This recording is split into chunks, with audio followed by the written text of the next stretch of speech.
Imaginez un homme puissant, PDG d'une entreprise florissante, mais complètement dépassé par sa vie personnelle.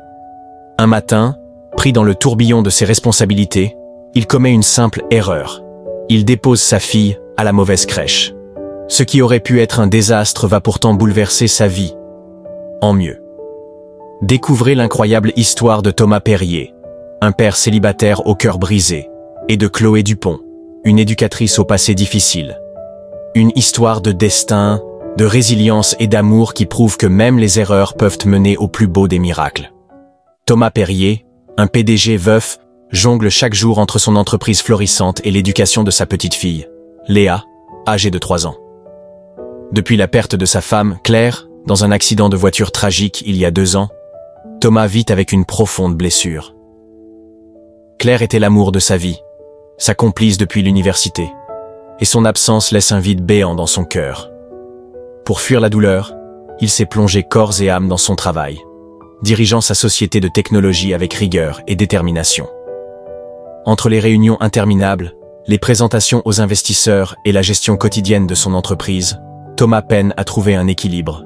Ses journées commencent à l'aube avec le biberon de Léa et se terminent tard dans la nuit, lorsqu'il répond aux derniers emails après avoir bordé sa fille. Malgré tout, il ne se plaint jamais, car Léa est tout ce qu'il lui reste de Claire. Pour elle, il se dépasse chaque jour, même si cela signifie sacrifier sa propre vie sociale et personnelle. Un matin particulièrement stressant, après une nuit blanche à préparer une présentation cruciale pour un contrat international, Thomas dépose Léa à la crèche sans se rendre compte qu'il s'est trompé d'adresse. Les rues de Paris, embouteillées et bruyantes, ajoutent à sa confusion.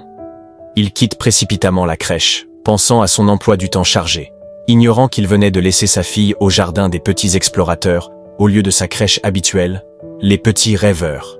Ce n'est que plusieurs heures plus tard, alors qu'il est en pleine présentation devant des investisseurs exigeants, qu'il reçoit un appel de la véritable crèche de Léa.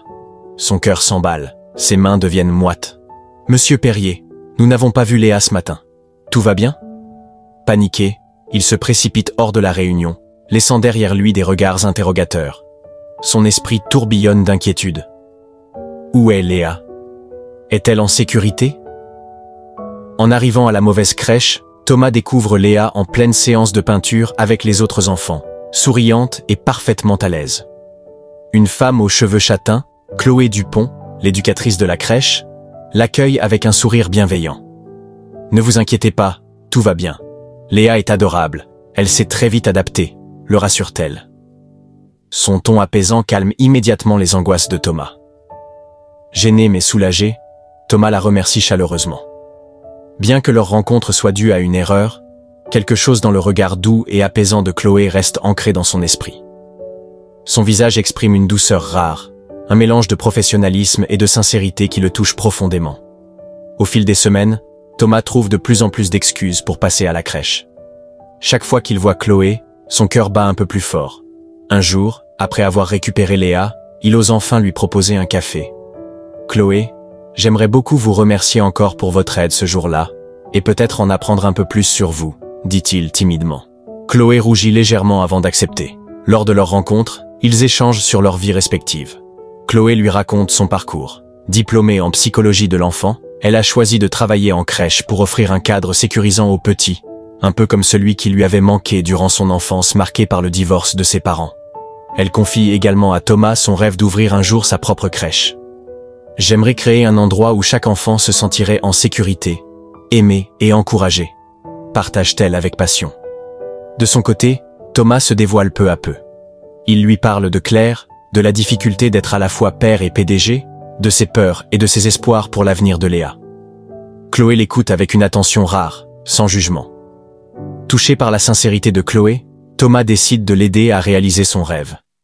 Ensemble, ils élaborent un business plan pour la crèche. Thomas utilise son réseau pour trouver un local adapté, tandis que Chloé conçoit le programme pédagogique. Ils passent des heures à visiter des bâtiments, choisir des couleurs pour les murs, sélectionner des jouets éducatifs. « Ce sera un lieu magique », murmure Chloé, émue, en posant la première décoration murale.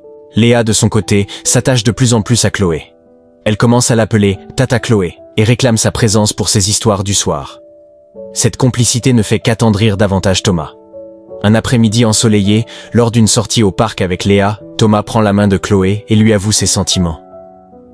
Chloé, depuis cette erreur de crèche, ma vie a pris un sens nouveau. Je ne pensais pas pouvoir aimer à nouveau, mais tu as tout changé.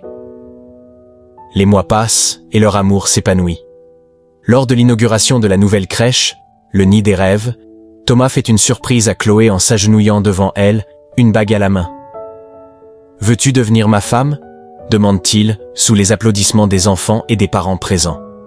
Les larmes aux yeux, Chloé répond oui. Leur mariage est un moment de pur bonheur, avec Léa en petite demoiselle d'honneur, rayonnante dans sa robe blanche. Ensemble, ils fondent leur propre famille, offrant à Léa la stabilité et l'amour dont elle avait tant besoin. Et tout cela, grâce à une simple erreur de crèche qui a changé leur destin à jamais. Parfois, les plus grandes bénédictions de la vie viennent déguisées en erreurs. Ce n'est pas toujours dans la perfection que l'on trouve le bonheur, mais dans ces moments inattendus qui nous poussent à ralentir, à aimer et à réapprendre à vivre.